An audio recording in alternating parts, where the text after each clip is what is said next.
Hello friends, welcome back to our channel Honors English. Today our topic is Propheria's Lover by Robert Browning. Robert browning ने अपनी इस poem को dramatic monologue में लिखा है और इसके अंदर उन्होंने 60 लाइन ऐड की है। इसके अंदर वो बताते हैं कि एक लेडी होती है प्रोफेरिया नाम की, वो अपने लवर से मिलने जाती है और उसके बाद उस लेडी के साथ क्या घटना होती है इसके अंदर वो बताया गया है। तो चलिए हम इसे देखते हैं। The rain set early into night. Night का नाम आते ही हम समझ जाएंगे कि यह शाम का टाइम है और क्या कहता है कि बारिश शुरू हो चुकी है, यानी कि अंधेरी रात में ज़ोर ज़ोर से बारिश हो रही है। The sullen wind was soon awake, यानी कि सुलगती हुई हवाएं ज़ोर ज़ोर से चलने लगी। सलन विंड का मतलब सुलगती हुई हवाएं। It tore the elm tops down for spite, और इन हवाओं ने एलम ट्री की चोटी को तोड़ दिया था। And did its rose to vex the lake, और इस हवा ने ऐसा ही कुछ लेक के साथ भी किया, यानी कि इस हवा ने लेक को भी तंग कर रखा था।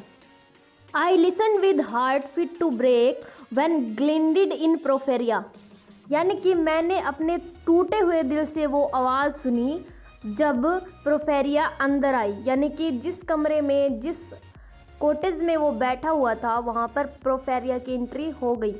स्ट्रेट सीधे ही she shut the cold out and the storm, उसने दरवाजे को बंद कर दिया जिससे ठंड और तूफान बाहर ही रह गए। एंड नील्ड, और तब उसने घुटने टिकाए। एंड मेड द चेयरलेस ग्रेट, और उसके बाद उसने भट्टी को सुलगाया। चेयरलेस ग्रेट का मतलब भट्टी सुलगाना, यानी कि उसने भट्टी में आग लगा दी। Blaze up and the all cottage warm, और उस आग से जो सारा कमरा था वो गर्म हो गया। विच डन, जिसे करने के बाद सी रोज, वह खड़ी हुई। एंड फ्रॉम हर फॉर्म, और अपने कपड़े उतारने लगी। Withdrew the dripping cloak and shawl, और उसके बाद उसने अपने टपकते हुए कपड़े, यानी कि वो बारिश में आई थी तो उसके कपड़े गीले हो चुके थे, तो वह कह रहा है कि उसने अपने टपकते हुए शॉल और अपनी घड़ी को उतारा। And laid her soiled gloves by, और अपने गंदे हुए दस्तानों को उसने उतारा। अनटाइड हर हैट, उसने अपनी टोपी उतारी। And let the damp hair fall, और अपने सारे बालों को खोलकर उन्हें नीचे गिराया। And last she sat down by my side, और लास्ट में वो मेरे बगल में आकर मेरे पास बैठ गई। एंड कॉल्ड मी, और उसने मुझे पुकारा। व्हेन नो वॉइस रिप्लाइड, लेकिन मैंने उसका कोई उत्तर नहीं दिया। She put my arm about her waist, और उसके बाद उसने मेरी बाजुओं को अपनी कमर पर रख दिया। And made her smooth white shoulder bare, उसके बाद उसने कपड़ों से अपना कंधा बाहर निकाला जो कि बहुत वाइट और स्मूथ था। And all her yellow hair displaced, और उसके बाद उसने अपने सुनहरे बालों को मेरे मुंह पर बिखेर दिया। And stooping made my cheeks lie there, और उसके बाद उसने अपने कंधे को मेरे गाल से लगाया। And spread over all her yellow hair, और उसके बाद उसने अपने सारे सुनहरे बाल मेरे ऊपर बिखेर दिए। Murmuring how she loved me, और उसने मेरे कान में बुड़बुड़ाया कि वह मुझसे कितना प्यार करती है, यानी कि उसने धीमी सी आवाज़ में मुझे बताया कि वो मुझसे कितना प्यार करती है। सी टू वीक, और उसका प्यार मुझे बहुत कमज़ोर लगा। For all her hearts and ever, क्योंकि उसके दिल से जो बात निकली थी वो पर्सनली थी, लेकिन पोइट चाहता था कि उसे यह बात पब्लिकली कहनी चाहिए थी। To set its struggling passion free from pride, तुम्हारा ये जो आवेश है जिससे तुम स्ट्रगल कर रही हो वो प्राइड से फ्री है, यानी कि उसके अंदर प्राइड नहीं है।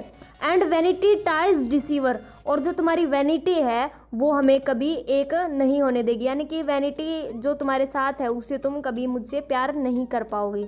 And give herself to me forever, और तुम खुद को सदा के लिए मुझे नहीं दे पाओगी। But passion sometimes would prevail, और कभी कभी जो पैसन है, आवेश है, वो ज़्यादा हो जाता है, प्रबल हो जाता है।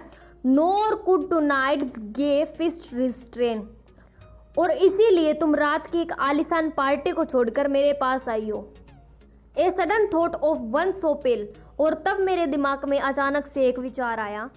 फॉर लव ऑफ हर, मेरा उसके लिए जो प्यार है, एंड ऑल इन वेन, वो व्यर्थ है यानी कि वो बेकार है। So she was come through wind and rain, इसीलिए वो इस तूफानी रात में हवा और बारिश के अंदर मेरे पास आई थी। बी श्योर, मैं श्योर हूँ। I looked up at her eyes, कि मैंने उसकी आंखों की तरफ देखा। हैप्पी एंड प्राउड, और उसकी आंखें खुश थी और प्राउडफुल थी। एट लास्ट आई न्यू, और अंत में मैं जान गया। प्रोफेरिया वर्शिप्ड मी, कि फिर भी प्रोफेरिया ने मुझसे प्यार किया है, मुझे माना है, मेरी पूजा की है।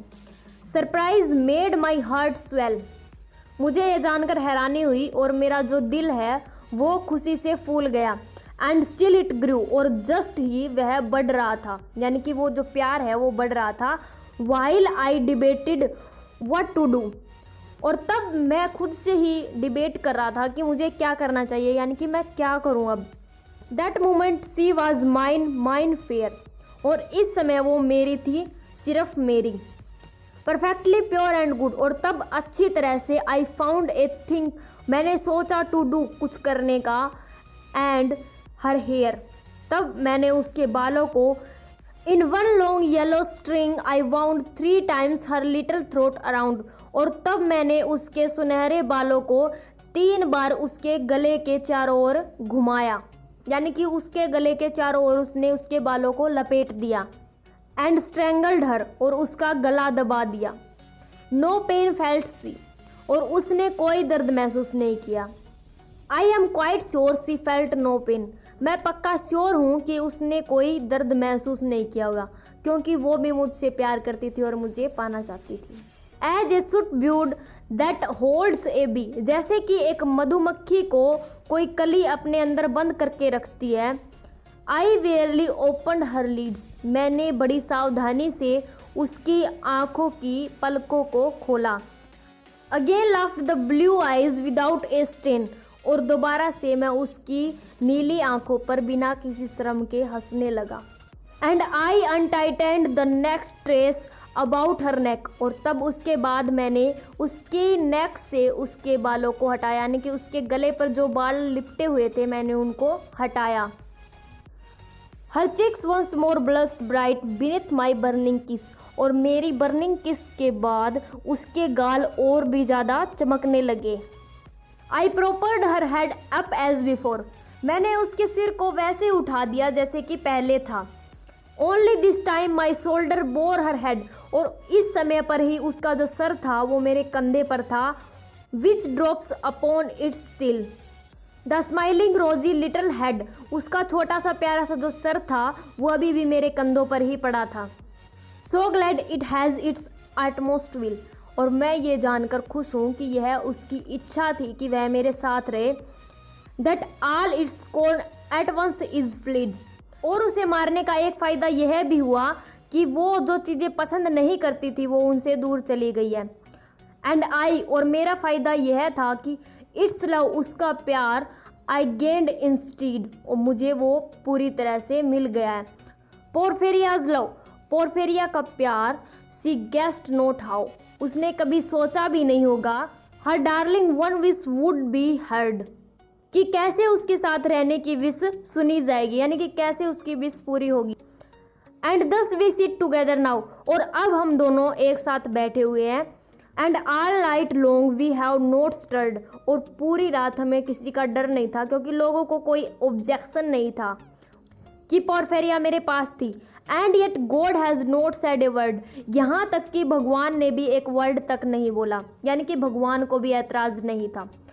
इस पोएम के अंदर पोरफेरिया और उसके लवर के बीच में एक डिस्टेंस दिखाई गई है, जो कि पैसों की डिस्टेंस है।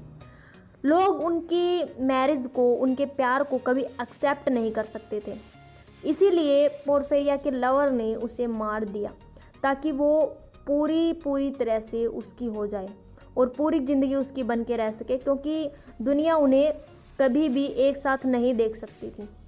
इसीलिए वो जब उसे मार देता है तो भगवान भी कोई ऑब्जेक्शन नहीं करता है, वो कहता है कि पोरफेरिया अब पूरी तरह से तुम्हारी हो चुकी है। सो फ्रेंड्स, हमारी ये जो पोइम है वो एक सैड एंडिंग के साथ ख़त्म होती है। बहुत जल्द मिलते हैं हमारी नेक्स्ट वीडियो के साथ।